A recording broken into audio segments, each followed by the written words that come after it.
This is the Outliers Edge podcast, where we champion the leaders who are shaping the next era of humanity by taking them to the edge of their comfort zone so that they can lead us to the edge of what's next.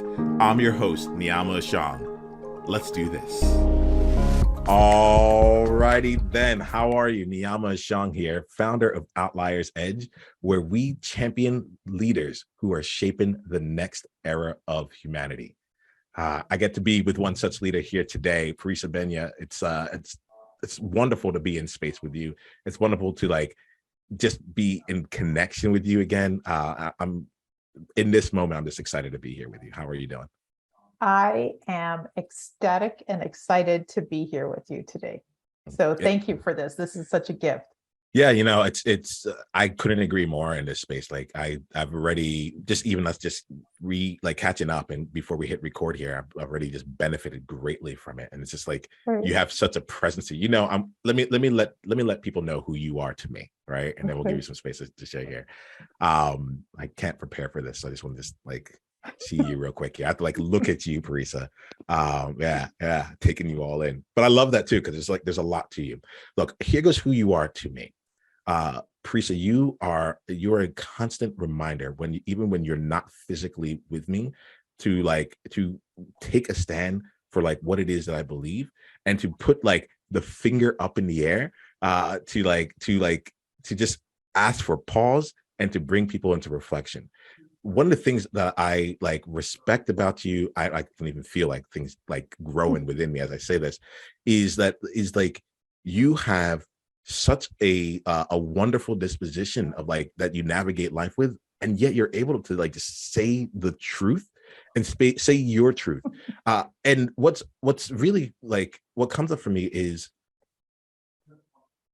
look, I met you at a time where I didn't know it was safe to speak my truth. I met you at a time when I was developing what is my truth, and honestly thinking that I was living in truth, but didn't even know.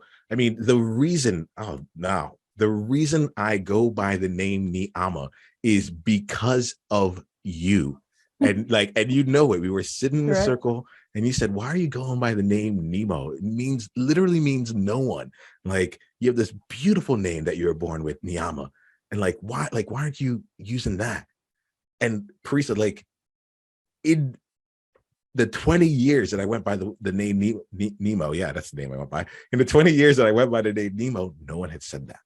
No one had said that. And there's something about you that you're able to deliver truths in a way that slices to the core of it, and has people just has me sit back and really take account of everything.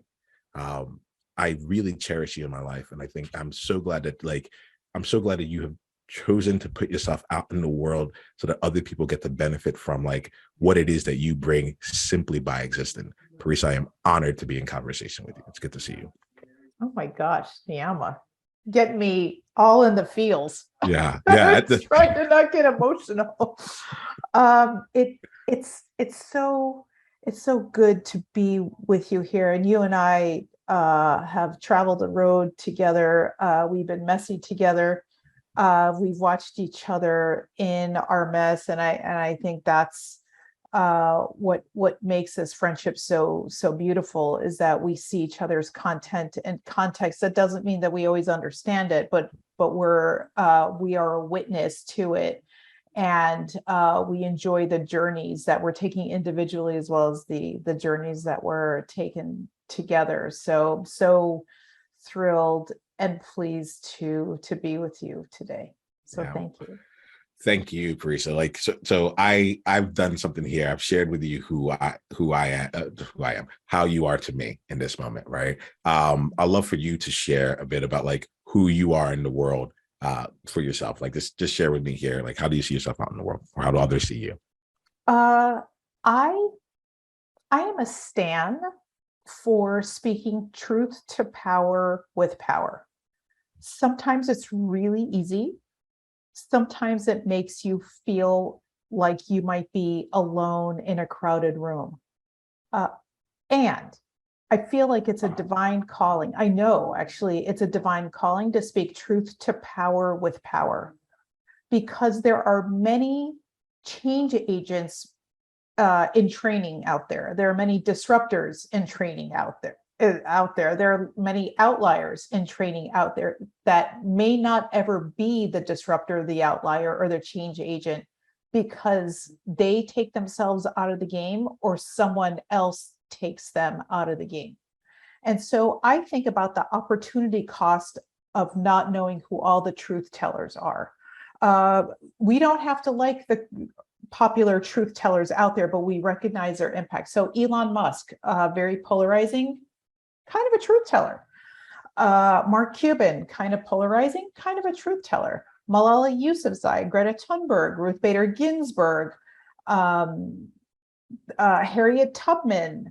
There are many female identifying and male identifying leaders out there that are truth tellers and change agents, all for the good. And I worry about the ones that we never have the benefit of seeing, hearing, witnessing, because they've been sidelined, because they couldn't get out of their own way, or other people felt like what they had to say wasn't important. Speaking truth to power with power is influence. It's a gift to be able to recognize your sphere of influence. It's a gift to be able to stand in your power and say things that may be difficult for someone else to hear, and yet it is the thing that they need to hear in the moment. And the flip side is, say something to someone that becomes so magical and transformative. Me asking you or demanding that you go by your given name is one of those moments where I'm not taking credit for the shift. I'm taking credit for the seed that has grown into your shift. Like, by telling you that you had a name and it was beautiful, it was me asking you to be 100% and not 10% Niiamah. Yeah, I have to say here, because you used two things right now. You said me asking you or me demanding you to go by your name, right? That's the language that you use right now. But my experience of it wasn't like either of it, right? My experience of it here, because I actually think about that moment a lot.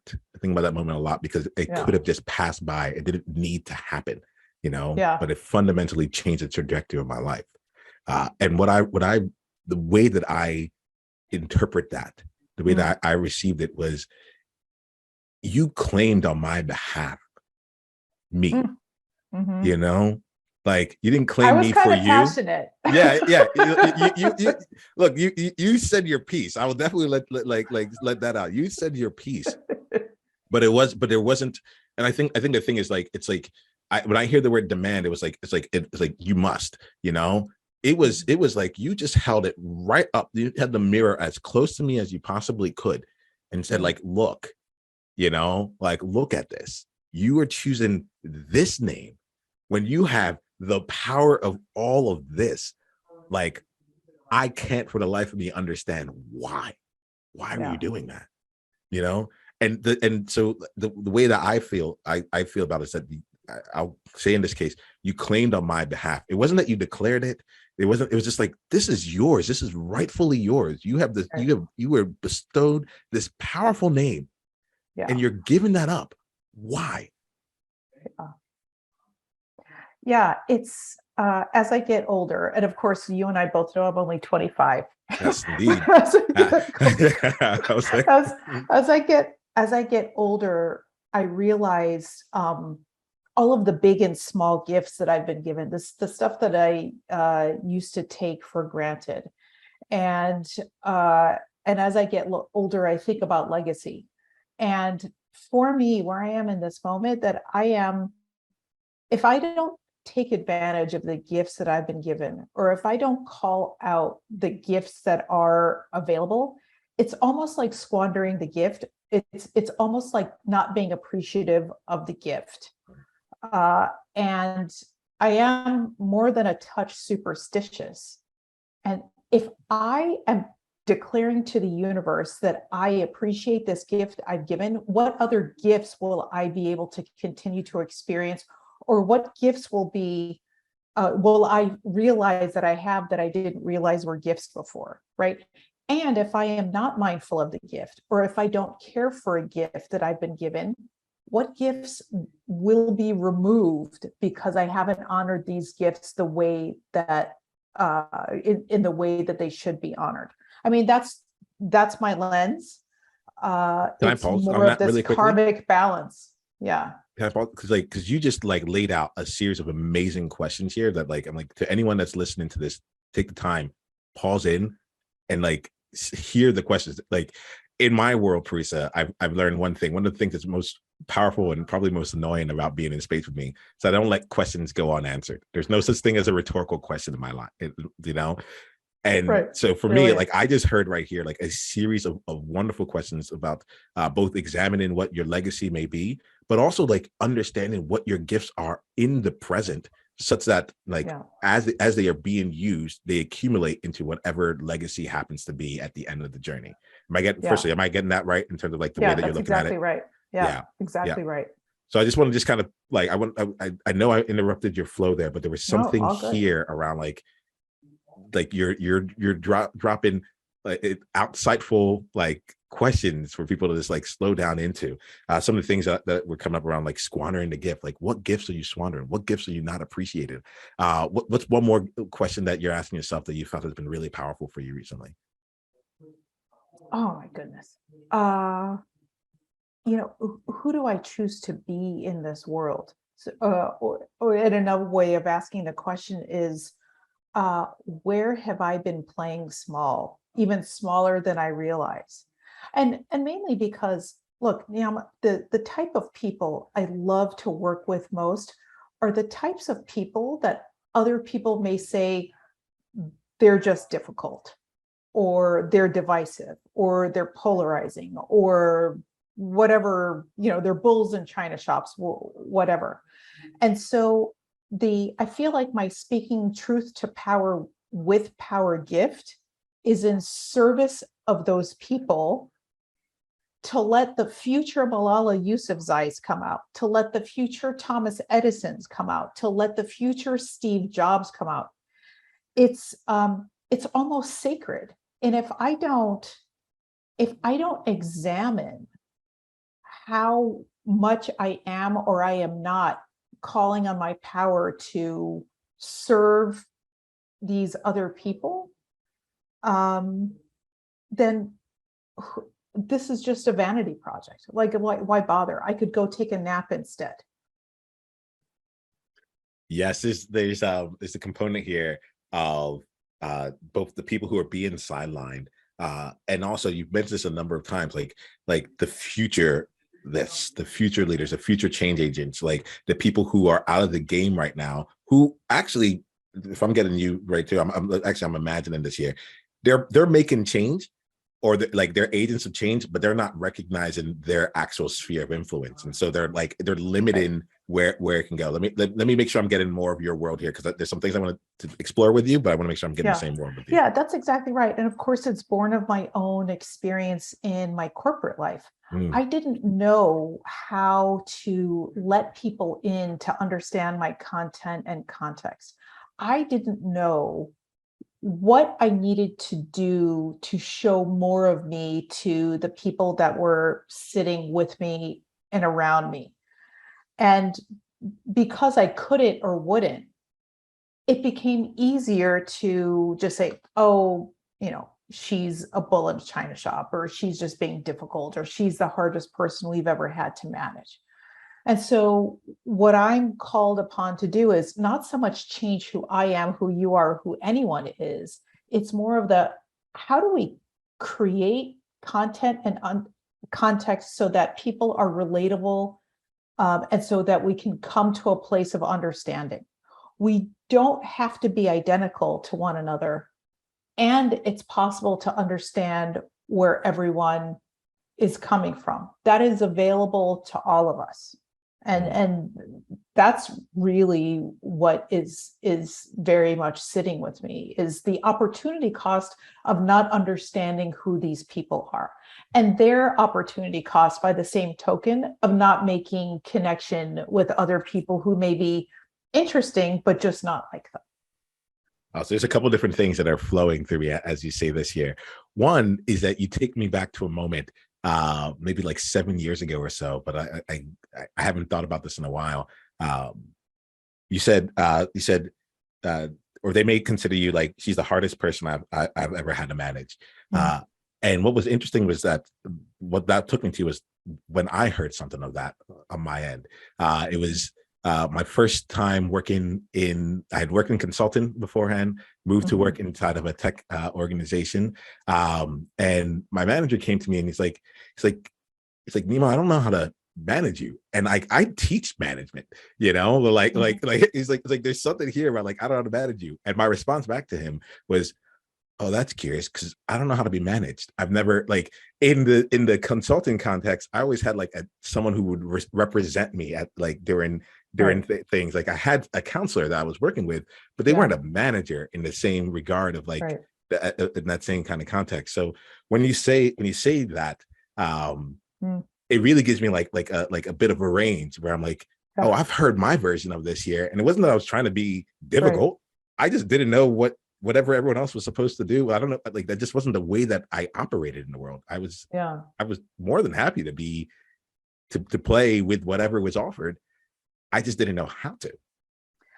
Yeah, I didn't know how to. And it's and for me, I didn't know how to ask for help so that I would learn how to. Like, what are the questions? Or what knowing do I have inside myself? Or what am I willing to admit to that I don't know?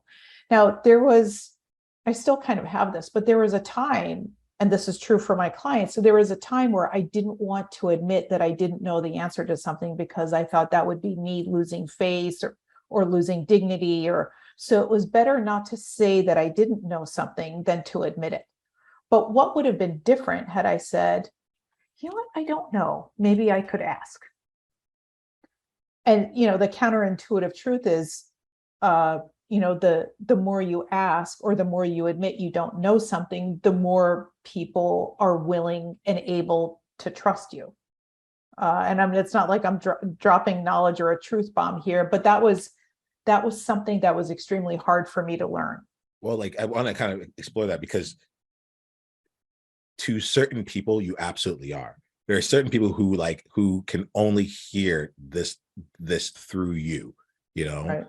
And so, like, regardless of how many times it's been said out in the world, regardless of how many times they've heard it, like there's something about you. I know, because look, I went by the name Nemo for 20 years, Parissa. It's not like you came in with like, hey, by the way, your name is Niiamah. Huh. Go figure. I didn't know that. Yeah, it's not that. It's the fact that you are the one that is delivering it. That's like, and I really want to make sure that you hear that, right? It makes a difference coming from you. And it may not be the first time. It may take the 3, 4, 5, however many times it is. Yeah. But there's something about you, for the people who you reach, the people who aren't heard, where it's like, you can please never, like, you never have to even question that. It is absolutely wonderful. So that's one. That's the first thing I want to respond to. The second thing is, I have a question for you here, because you talked about like not even knowing like how to ask it. And one of the things that you capture as one of your gifts is speaking truth to power with power. I love the way you said that. I'm curious about like, what's the powerful way to like ask for support? Like, what have you found? What are the things that like, what are some of the like the distinctions you found like to like remain in your power while still also asking for help? Because I can imagine that like, it's like on my end, when I think about that, I'm like, oh, I'm going to come off as weak. I raised my hand when you were saying that earlier, because I'm like, I'm supposed to be a leader in this business. I'm supposed to be a leader in different things. And if I don't know, if I'm coming off if I don't know, then like, can anyone trust me? Will they think I'm good? All those other things. So I'm curious about how you do it while being in integrity with the power that you already have. Yeah. I I am in the constant study of not having an attachment to an outcome. Before, I had an emotional attachment to every single outcome. And now for me, every outcome is perfect because it gives me information as to what to do next, what to do more of, less of, what to do at all, what not to do ever again. And so when I am mindful of every outcome is perfect, then it doesn't matter that I am admitting that I don't know the answer to something, or that I'm uncomfortable, or that I'm stuck, because it's in service of something else. So it's in alignment with whatever I'm curious about, a goal, whatever it is. And like I said, it's a constant study. I'm by no means perfect, but remembering that every outcome is perfect and every answer is perfect. You're like, oh, okay, I know what to do next. Okay, great. It will help me to do whatever thing. I have let go of the, I'm going to look like an idiot right now if I say something or ask for help in something. As they say, the stupidest question is the one you don't ask. I love that. I appreciate that, Parissa, because like as we talk, I've always found this element of like balancing like what sounds good with like how does it actually work out in practice. Like if I'm actually talking to my boss or I'm going to a client and like this is a big client of mine, and it's like aren't they coming to me for answers? Like shouldn't I be the one like has it, like all these things kind of play out. And I really appreciate what you say. One of the things I took from that was like to have like the larger goal in mind, and not make it like the larger goal is not me, how do I look? The larger goal is something. And I say that also like reminding myself, like literally in this moment, I start off every single podcast conversation with like a Outliers Edge, where we champion the leaders who are shaping the next era of humanity. I say that because I forget, like I'm human and I live life. I'm a father, like I'm a husband. I'm all these different things, and like I come on here and I'm like, remember why you are here. Because in this conversation, you are speaking to a leader who shapes the next era of humanity, whether or not they look at themselves that way or not. Like you, Niiamah, need to hold that there. Meet that person in like their amazing world shaping ability. And then remember that like the conversation can go anywhere. Out of the path you can choose the ones that like serve the mission, choose the ones that are in alignment with why you are here. And I was really picking up, like that was my way of internalizing. There's a lot of different ways to take what you just said, but that one really resonated with me. Yeah. And the other, like a variant of this is I also love asking questions I know the answer to. Tell me more about this one. The reason why I love it, and I don't do it all the time, but the reason why I love asking the questions I know the answer to is that there is always more content and context that comes out of the answer that maybe was not available to me. Or I may get validation that what I think is the answer is actually the answer. So there's no harm to be on the hunt for more understanding, more relationship, more context, content, whatever.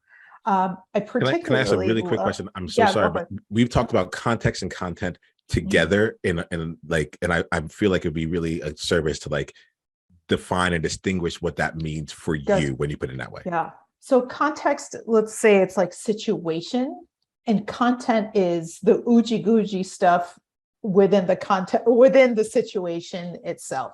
So where am I? Who am I with? What are the underlying elements of whatever it is that we're experiencing?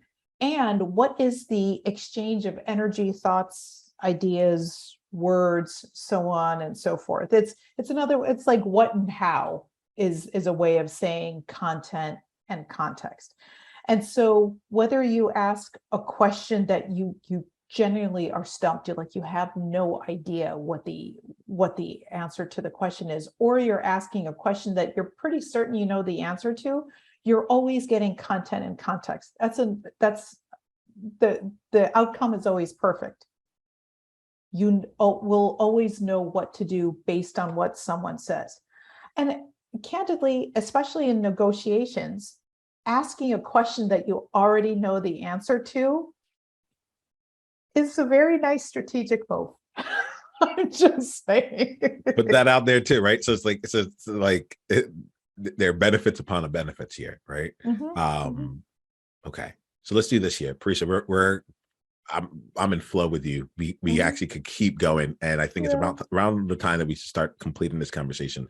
There's one component of this conversation that I knew was important to you. We won't be able to give it as much justice as here, but like you've talked about like your people being like sidelined and like not being like not really knowing how to even ask for help along the way, and I'm imagining from there there's like some element of like of isolation or like being away from others or from the thing there. Can we talk a little bit about that, even if we just spend like 3 minutes on it? If there's something you just want to say and around that, I'd love to hear and bring it in. Yeah, so I call my people modern badasses, the people that go 80 miles an hour in a 45 miles an hour zone without checking to see if their people are strapped in for the ride, let alone interested in the destination. And in my field, self-titled field of modern badass anthropology, I've come up with any number of traits that I see in common across them. So one of them is 80 miles an hour in a 45 mile an hour zone. It being hard for them to be vulnerable while at the same time being desirous of being in community. Their intuition game is strong. They have a wicked sense of humor. They are wildly creative human beings. And so as I've gone through and I've worked with these people, I've coached them, I've advised them. I've also, in the last year, I've been writing a book called Modern Badass Tales from the Leadership Front. And it is positioned as a love story from me to them, because I am them. I know what it feels like to be that person. I know how sometimes it can be painful to be that person. And so within the context of the book is not so much, I love you, you're perfect, now change. It's you are perfect as you are. And what if we channeled your awesome? What would channeling your awesome look like? How do we engage in exploration so that other people see your awesome without you feeling like you have to compromise who you are, your values, your principles, all the things? So yeah, that's something that I'm really passionate about, and it's I see as part of my global service and whatnot. Yeah, well, I'm glad that like that you're taking this on. Like I did say that earlier. Like I'm glad that you put yourself in the space to do this. Like, so from where I see you, right, I talk about a journey that I go on with my outliers here. Like there's the outlier journey where you have to own your outlier. Do you know who you are? Are you owning who you are? Right. Then we go on to blazing your trail. Are you willing to go out in the world and create external results based on who you are? Which is, since that is only you, that there's a new path. There's a path that is yours and yours alone. And when you from there, once you're out there and you're creating, then we go to the question of how do you shape your world? How do you deepen your impact? How do you elevate your influence? You know, and when I talk to you, Parissa, I see you shaping your world. I'm glad to hear that like, in addition to the platforms that you've built, like you're codifying and you're documenting and you're writing this love letter, and you're getting this like to people out there who like really are deeply missing like this message, you know. And I just really want to acknowledge you as a world shaper here. I know I talk a lot about outliers and trailblazers. I haven't really spent the time like telling people about the world shaping components of them, but I see you, and I'm appreciative of you, because our world is going to continue to be a better place because you have chosen to show up and really play, because you didn't sideline yourself and you're like in the game. So I want to acknowledge you for that. I want to acknowledge you overall. We've had an amazing conversation, which we will continue throughout our relationship here. You let us know about the book that's coming out. That's like as a way that people can also like continue down and learn things with you. But like, if someone wanted if someone's like, yes, Parissa, what you just said here, like this super resonated with me. Or there's someone in my life who's like, I care about, I want to see them be successful. They're struggling like the way that you talked about struggling. Like, I just want to continue the conversation because there's things that you're saying that just like, you know what it's about. How can someone continue the conversation with you? Oh, thank you for asking.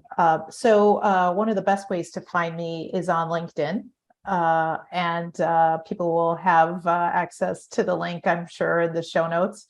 And also my website, which is sixthsensestrategy.com. Awesome. If y'all aren't following her on LinkedIn, you should do it. It's Parissa Behnia is what you're on LinkedIn as too, right? Yeah, correct. All right. Yeah. Sometimes people go to the show notes. Sometimes people just keep listening on, and I want to make sure that like you don't miss this here. Like, I love seeing you on LinkedIn. I love the way that you keep evolving the way you show up there, and your message gets like more and more poignant each time I see you. So it's make that move happen. All right, Parissa. We are at time here for today's conversation. I look forward at what it means to me is that we probably just need to have you back on and continue having the conversations from here. All right. Thank you so very much. Please keep shaping your world, and we'll talk soon. Likewise. Okay? Be well. We're just getting started. Take 10 seconds to think about your greatest insight from today's conversation. And if you're ready to go and bring this to a deeper, more applicable level for you, come and join us in an upcoming masterclass. Go to outliersedge.com/masterclass to be coached live and to bring your aspirations, your goals, and your challenges and have them handled in real time. This is high flame, high impact, high transformation. Go to outliersedge.com/masterclass and come experience your next level of leadership.